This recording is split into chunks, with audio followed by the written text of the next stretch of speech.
The heat had already drained most of my strength by the time the sun began sinking behind the dunes. My car gave its final cough, shuddered, and rolled to a silent stop on the empty desert road.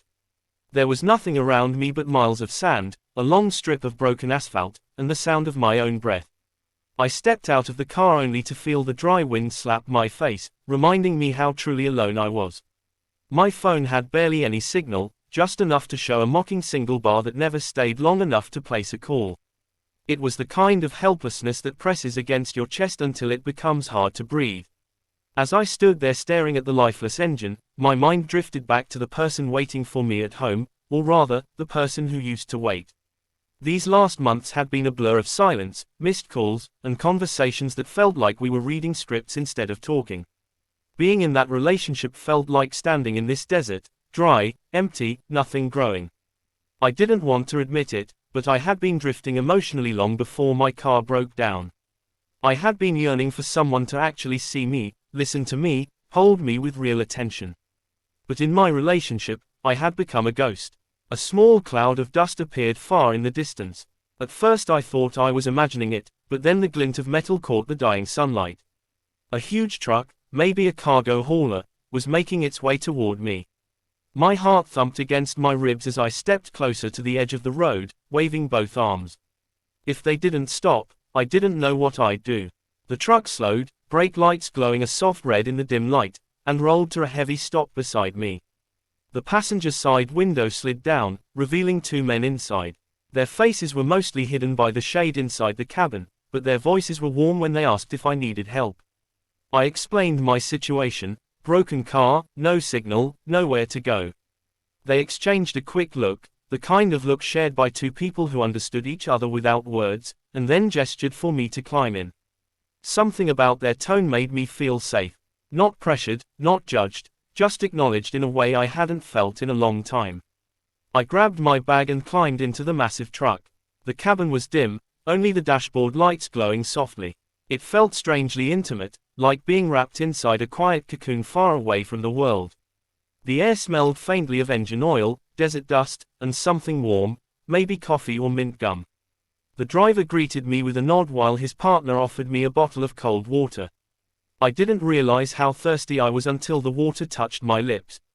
As the truck rumbled back onto the road, the men asked where I was headed. My answer was vague: home, somewhere not too far, somewhere I wasn't sure I truly wanted to return to. They didn't pry, they simply listened. That alone felt unusual. Lately, whenever I tried to speak, my partner seemed more focused on their phone or their routine than on me. But these two strangers, in the middle of nowhere, were giving me more attention than I had felt in months. The desert outside grew darker, the sky deep blue and streaked with fading orange. Inside the cabin, the soft vibration of the engine made the space feel even more secluded.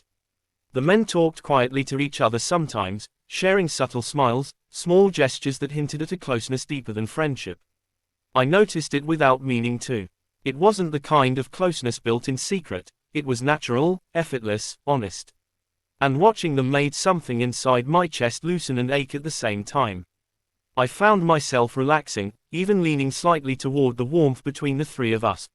One of the drivers asked gently if everything was okay back home. The question was simple, but it landed with surprising weight.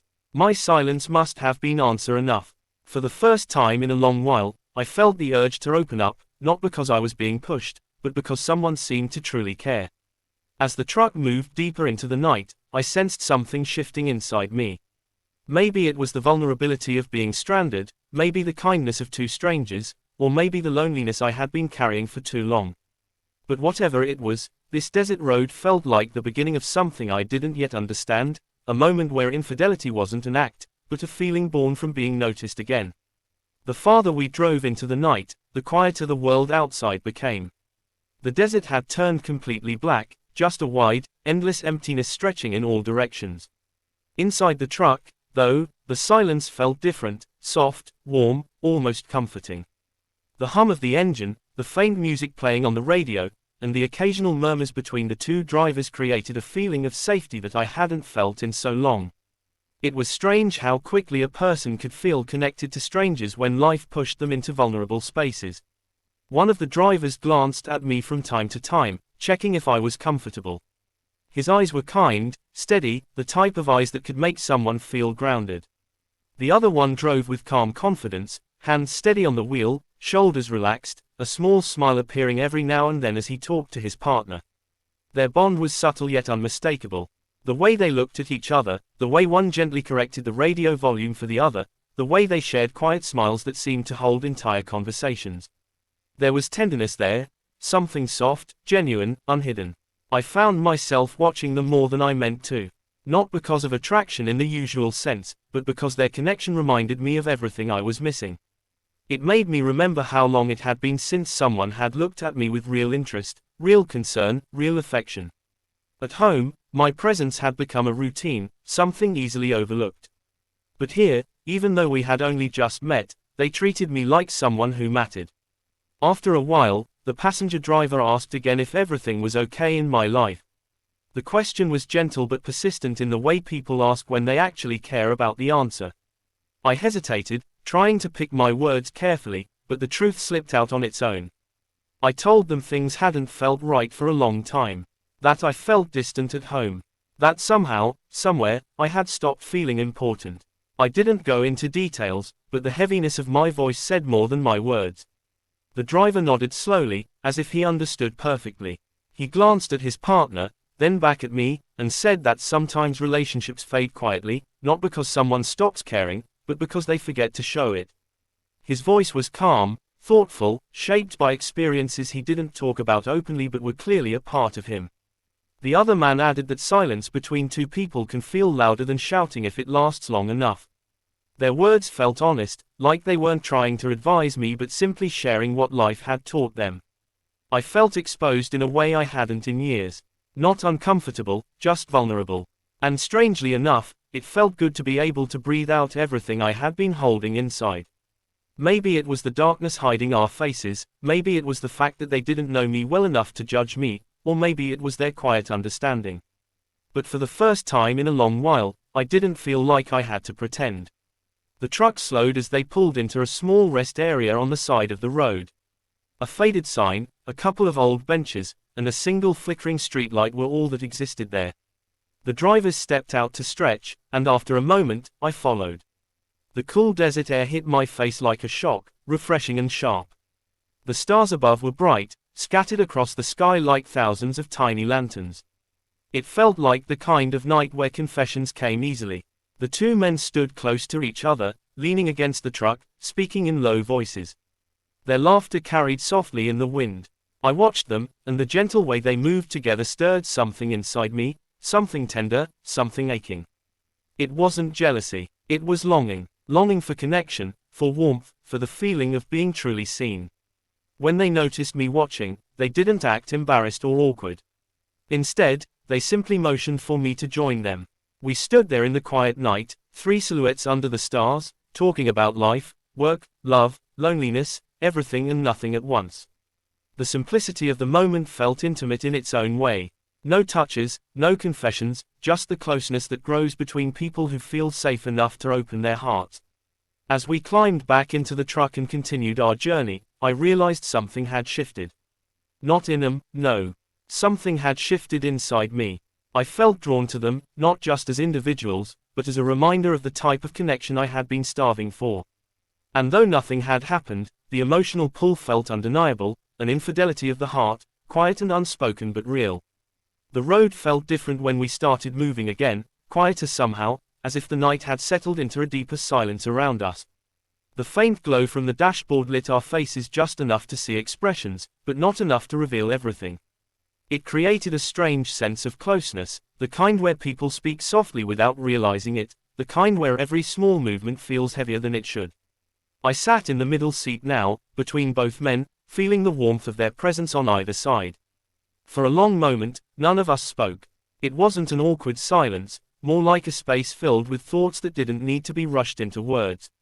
Eventually, the driver on my right asked if I was feeling better. His voice was gentle, patient. I nodded, though I wasn't sure if better was the right word. I felt something, that much I knew.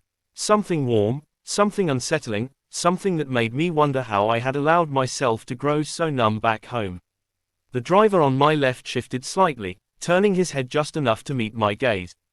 There was no judgment in his eyes, only a quiet understanding that made my chest tighten.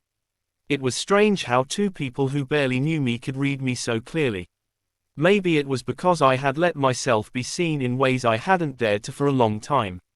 Maybe it was because they weren't filling the silence with empty words or advice. They simply existed beside me with a kind of sincerity I didn't realize I craved.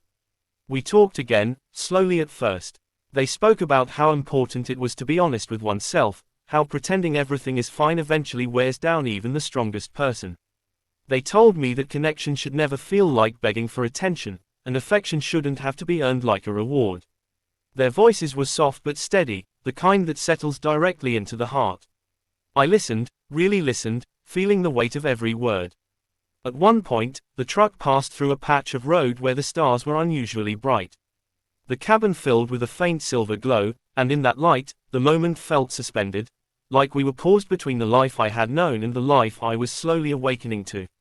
A life where love didn't have to be chased. A life where someone could look at you and you wouldn't feel invisible. I felt a pull toward them, an emotional gravity that made everything inside me tremble. Nothing physical happened, just small gestures that spoke louder than touch. A hand brushing past mine as one of them adjusted the radio. A lingering glance in the dim light. A softness in their smiles that told me they cared, even if they didn't say the words out loud. It was enough to make my heart ache with both longing and guilt. Not guilt for what had happened, because nothing had, but guilt for realizing how deeply starved I had been for genuine connection. After some time, the truck began approaching a small town, its faint lights appearing like scattered jewels in the dark. The drivers told me they would drop me near a safe, well-lit area where I could find transport or a place to stay. I felt a strange heaviness settle in my chest at the thought of leaving them. I had known them only for a few hours, yet the emotional clarity they had given me felt more valuable than anything I had shared with my partner in months. When the truck finally slowed to a stop near a small convenience store, the night air felt colder than before. I grabbed my bag, but before stepping out, I paused. I wanted to say something about gratitude, about how much their kindness had meant, about how they had reminded me what it felt like to be noticed. But the words didn't come out right. Instead, one of the drivers placed a reassuring hand on my shoulder and told me to take care of myself, and to be honest about what I truly wanted in life. The other gave me a small, knowing smile, the kind that stays with you long after the moment ends. There was no expectation in their eyes, no lingering pressure, just quiet encouragement, a final reminder that I deserved more than silence and emotional distance. I stepped out of the truck and closed the door softly behind me.